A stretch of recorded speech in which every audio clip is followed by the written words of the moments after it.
Mounting a surface mount fluorescent fixture to common sheetrock necessitates careful evaluation, primarily considering the fixture's dimensions and the arrangement of its mounting holes. The general recommendation leans towards employing standoffs. These standoffs serve a dual purpose. Firstly, they offer supplementary support, effectively mitigating the risk of the fixture drooping or detaching from the sheetrock over a prolonged period. Secondly, standoffs contribute to enhancing airflow and promoting cooling by establishing a gap between the fixture and the sheetrock surface. While the density of sheetrock, typically around 40 to 45 pounds per cubic foot, significantly exceeds that of low-density cellulose fiberboard, which is usually 20 pounds per cubic foot or less, the primary concern isn't solely the material density. Instead, the focus should be on the fixture's size, weight distribution, and the sheetrock's capacity to bear the load over time, especially around the mounting points. If the fixture is relatively compact and features closely spaced mounting holes, a direct mounting approach to the sheetrock might be feasible.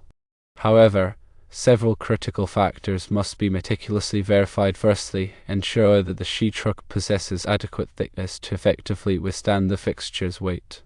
Secondly, the mounting screws must be appropriately sized and correctly installed to guarantee a secure and reliable connection. The selection of screws is paramount.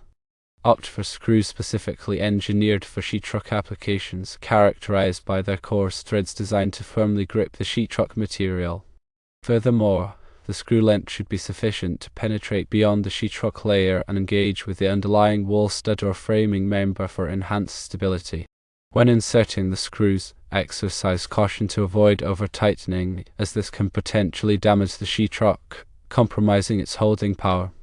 If there is any uncertainty regarding the necessity of standoffs, adopting a precautionary stance and utilizing them is prudent. The cost associated with standoffs is relatively minimal, and their installation is straightforward. The added assurance of a securely mounted fixture is a worthwhile investment. Standoffs come in various forms, including plastic spacers, metal brackets, and adjustable supports. The choice of standoff depends on the specific fixture and the desired level of support. When installing standoffs, adhere to the manufacturer's instructions meticulously. The typical procedure involves firstly, positioning the standoff between the fixture and the sheetrock. Secondly, securing it in place using appropriate screws. Thirdly, ensuring that the fixture is level and stable. Additional factors warranting consideration include the presence of insulation behind the sheetrock, which might impact the screw's holding capacity. If insulation is present, contemplate using longer screws or anchors to ensure a secure attachment. Furthermore, be mindful of any electrical wiring or plumbing concealed within the wall. Prior to commencing any drilling or screwing, confirm the absence of any hidden utilities to prevent potential hazards. For heavier fixtures, employing additional support measures, such as installing a backer board behind the sheetrock, is advisable. A backer board, typically constructed from plywood or solid wood, provides a robust mounting surface, distributing the fixture's weight over a broader area and enhancing its stability. In conclusion, the decision of whether to utilize standoffs when mounting a surface-mounted fluorescent fixture to sheetrock hinges on several variables, including the fixture's size, weight, and the sheetrock's inherent load-bearing capacity. While direct mounting might be suitable for smaller fixtures, opting for standoffs is generally recommended to ensure adequate support, prevent sagging, and promote optimal airflow and cooling. Prioritizing safety and adopting a cautious approach will contribute to a secure and enduring installation. When dealing with electrical fixtures, safety should always be the foremost priority. Firstly, disconnect the power supply to the circuit before commencing any work. Secondly, use appropriate personal protective equipment such as safety glasses and gloves. Thirdly, if unfamiliar or uneasy with electrical work, seek assistance from a qualified electrician. A licensed electrician possesses the requisite knowledge, skills, and expertise to execute the installation safely and in compliance with all applicable electrical codes and regulations. Moreover, electrical codes and regulations vary depending on the locality. Consult with the local building department or a qualified electrician to ascertain the specific requirements governing electrical installations in your area.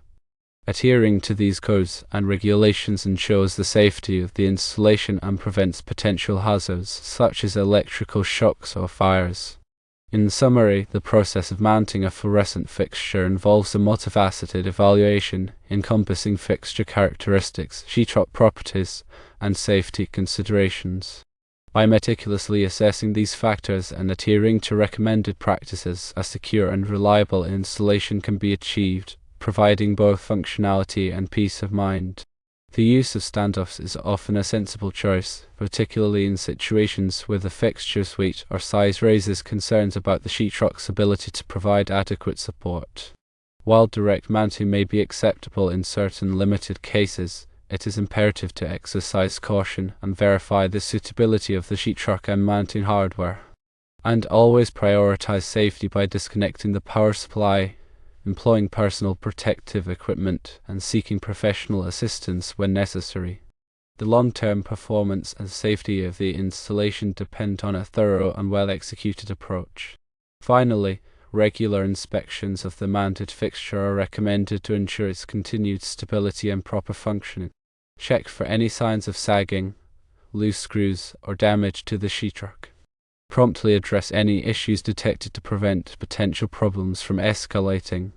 Maintaining a vigilant approach to monitoring the fixture's condition will contribute to its longevity and overall safety.